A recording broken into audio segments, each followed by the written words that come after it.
Bueno chicos, bienvenidos nuevamente a las clases de fisiología. Vamos a continuar con la parte del control de las funciones génicas y de la actividad bioquímica de la célula.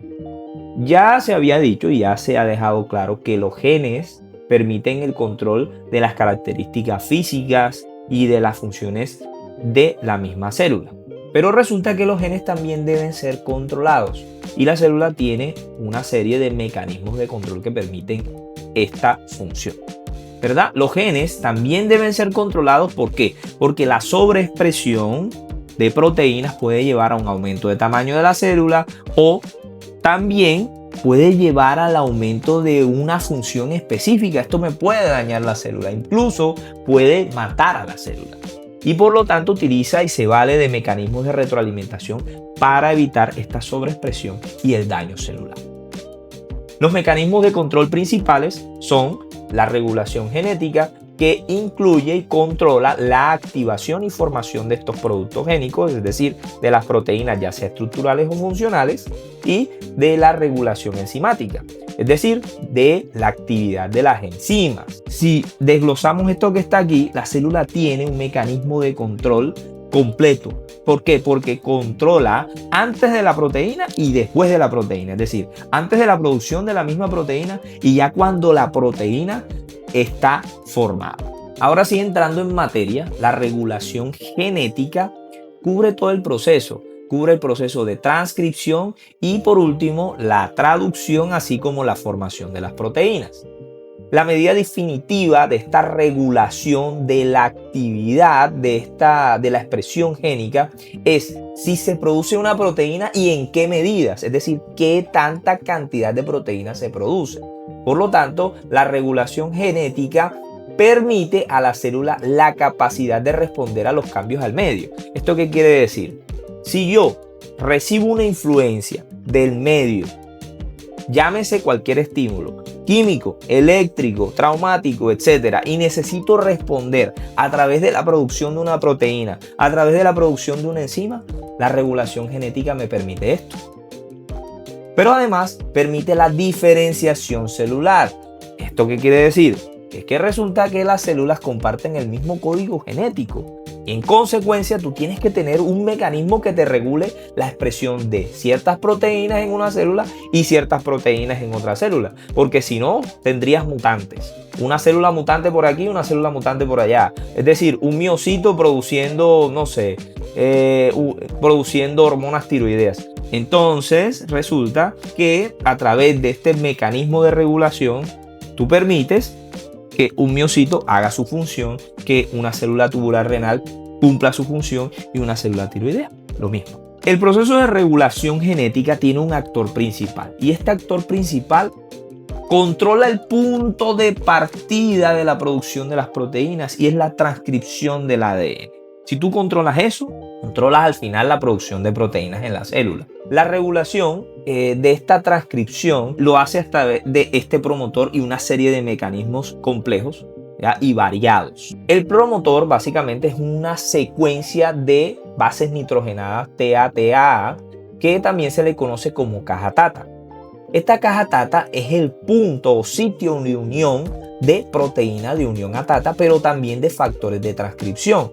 Estos factores de transcripción incluyen el complejo 2D del factor de transcripción y factor de transcripción 2B. Cuando nosotros revisamos las clases anteriores, resulta que me encuentro que la polimerasa 2 o la polimerasa de ADN o ARN, pero principalmente la ARN, para que se dé el proceso de transcripción, debe unirse al promotor. El factor de transcripción 2B también se une a esta polimerasa y permite que se dé la transcripción. Pero ustedes se preguntarán, ¿dónde se ubica este promotor? Este promotor se ubica corriente arriba. Es decir, se ubica cercano al inicio de la transcripción. Y ustedes se preguntarán, ¿qué son los factores de transcripción? Ya que los mencionamos acá. Son una serie de proteínas que regulan la transcripción de los genes. Son los que se unen a este promotor. Al final, estas proteínas se clasifican dependiendo de su actividad y función principal. Se llaman activadores o positivos cuando estimulan la transcripción de un gen y se llaman inhibidores o negativos en el caso contrario. Es decir, inhiben la transcripción de un gen. Los reforzadores es otro mecanismo que utiliza la célula para poder estimular o poder llevar a cabo la transcripción.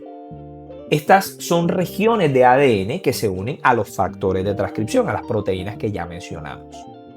Tienen una ubicación variable, a diferencia del promotor. El promotor se encuentra cerquita al punto de inicio de la transcripción, pero los reforzadores sí se pueden encontrar en la misma hebra, pero además se pueden encontrar en un cromosoma diferente, se encuentran más distantes. Claro está que la misma bibliografía aclara que el cromosoma, cuando ya se encuentra enrollado, esta distancia no es tan grande como nos hacen pensar. En relación a los reforzadores, existen más de 100.000 tipos de estos reforzadores, por lo tanto, pues no nos falta para nada estímulos para que se transcriban los genes. Pero ojo, así como hay reforzadores, también hay aisladores. Estos aisladores cromosómicos lo que hacen es separar los genes que se van a transcribir o transcritos ya de una serie de genes reprimidos. Estos sirven de barrera para los factores de transcripción y son los puntos de unión para proteínas reguladoras, que lo que hacen es inhibir la transcripción de genes específicos. Los dos mecanismos principales que utilizan los aisladores para llevar a cabo su función es bloquear la acción de un potenciador distal que se va a unir al promotor y además impedir el avance de la heterocromatina condensada cercana. La heterocromatina es un material genético que es inactivo. Y si yo aguanto este proceso de condensación sencillamente, lo que hago es aislar el gen que se va a transcribir del gen que al final voy a aislar. Otros mecanismos de control que tiene la célula, valiéndose también de los promotores, es cuando a partir de un gen se produce una proteína, ¿ya? Esta proteína se une al promotor, activando o haciendo represión de la misma transcripción. Pero resulta que esa misma proteína puede ser control o puede llevar a cabo el control de varios promotores. Y en un caso puedes tener una proteína que sea activadora, pero en otro caso una represora. Estas proteínas reguladoras permiten el control de la producción de las proteínas a varios niveles. En primer lugar, la transcripción, de la cual ya hemos venido hablando en toda la charla, pero también en el punto de procesamiento del ARN a nivel del núcleo, antes de que salga el citoplasma. Y por último, también en el punto de formación de las proteínas, que vendría siendo el citoplasma y más exactamente en el ribosoma. Por otro lado, otro de los mecanismos de control que tiene la célula es la presencia de histonas en los cromosomas. ¿Por qué? Porque las histonas son una serie de complejos proteicos, una proteína más exactamente, la cual mantiene el cromosoma compacto, evita que se lleve a cabo la transcripción manteniendo ese cromosoma unido, pegadito, ¿verdad? Para que el promotor no sea estimulado, para que no llegue el factor de transcripción. Esto es un ejemplo, esto es una gráfica, dicha gráfica es hecha por mí, basados en la bibliografía, aquellos que la hayan visto ya en la Gato. Y bueno, por aquello de los derechos de autor, recordemos que eso molesta bastante en YouTube. Pero bueno, al final lo que quiero mostrar es, miren, una hebra de ADN. Dicha hebra de ADN tiene la secuencia iniciadora. Dense cuenta cómo aquí pegadito se encuentra la caja tata, es decir, el promotor basal. Y aquí arriba, alrededor de él, tiene la polimerasa de ARN. Esta polimerasa de ARN se une, ¿verdad? Reconoce ese promotor, reconoce la secuencia iniciadora de la cadena y discurre a través de la misma hebra de ADN. ¿Para qué? Para llevar a cabo la transcripción. Si quieres conocer acerca de la transcripción, cómo se transcribe una hebra de ADN a ARN, te dejo por aquí arribita el link para que te vayas a las clases anteriores. De igual manera también tenemos, miren, dense cuenta, los factores de transcripción que están unidos a promotores proximales, a un reforzador que está aquí un poquito más alejado de la secuencia iniciadora, y bueno, aquí tienes los aisladores que se suman a los inhibidores de la transcripción para evitar la transcripción de porciones específicas del gen. Cuando ya se produjo la enzima, es decir, la proteína, viene la regulación enzimática. Esta regulación enzimática está generada por inhibidores o activadores enzimáticos. Esto lo vamos a desglosar más adelante. Estos permiten el control bioquímico de la célula y de sus funciones, de sus reacciones bioquímicas.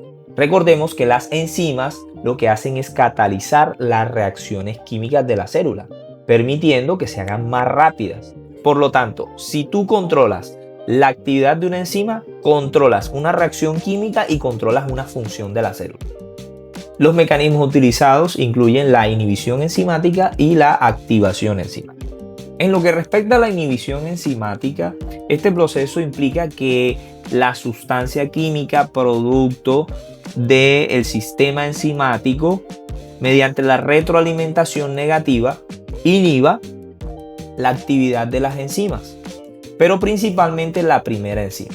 Esto evita que se acumulen los productos intermedios. Si estamos hablando de que son varias enzimas las que participan en la producción de este producto, se lleva a cabo la inhibición de la primera enzima para evitar esto. Un ejemplo que te voy a poner. Este producto, llamémosle purina, ¿verdad? Para producir purinas hay un sistema enzimático el cual pues va a llevar a la producción de esta purina. Si yo tengo una baja cantidad de purinas, se van a activar las enzimas necesarias para poder producir las purinas.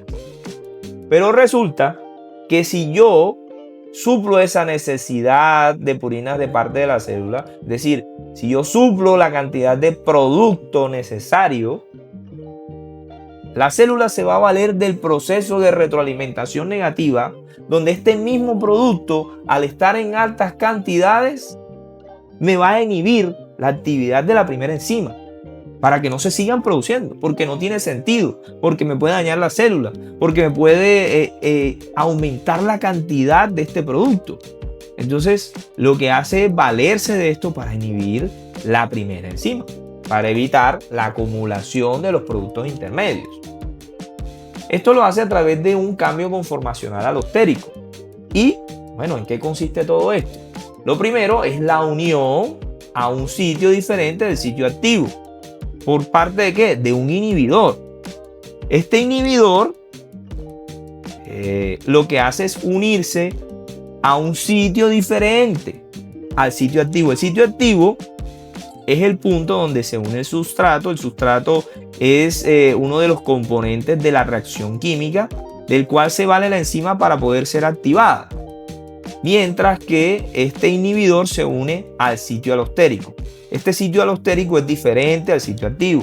Esto me genera ¿qué? Un cambio estructural en la misma enzima gracias a la unión de ese inhibidor a ese sitio alostérico. En consecuencia se genera una alteración de la actividad de la proteína, es decir, de la enzima. Y por último, esta misma alteración de la actividad de la proteína me la inactiva, me la inhibe. Este es un proceso que me permite la regulación de las funciones bioquímicas de la célula.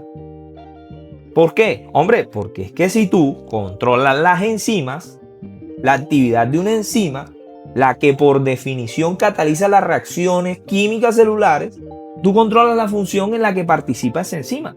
Y es aquí donde vemos cómo todo este sistema de control que tiene la célula me permite el control de la expresión génica, pero también de los productos celulares, tanto antes de una proteína como después. La inhibición enzimática corresponde a una retroalimentación negativa. ¿Esto qué quiere decir? En la retroalimentación negativa, tú tienes que tener un estímulo. El estímulo puede ser una cantidad de sustrato deficiente. Al tener esa cantidad de sustrato deficiente, se activa todo el sistema enzimático necesario para producir y suplir esa necesidad. Pero resulta que ya cuando suples toda esa necesidad, se genera una respuesta que te va a inhibir las enzimas o el sistema enzimático. ¿Por qué? Porque ya no necesitas más ese producto. ¿Eso qué quiere decir? Mira, en la retroalimentación negativa, ¿cuál fue el estímulo? Déficit del producto. ¿Cuál fue la respuesta? suplir, es decir, producir más producto. La respuesta fue en contra. ¿De qué? Del estímulo. Por último, pero no menos importante, tenemos la activación enzimática. La activación enzimática se lleva a cabo por múltiples mecanismos. Los mecanismos incluyen la activación alostérica.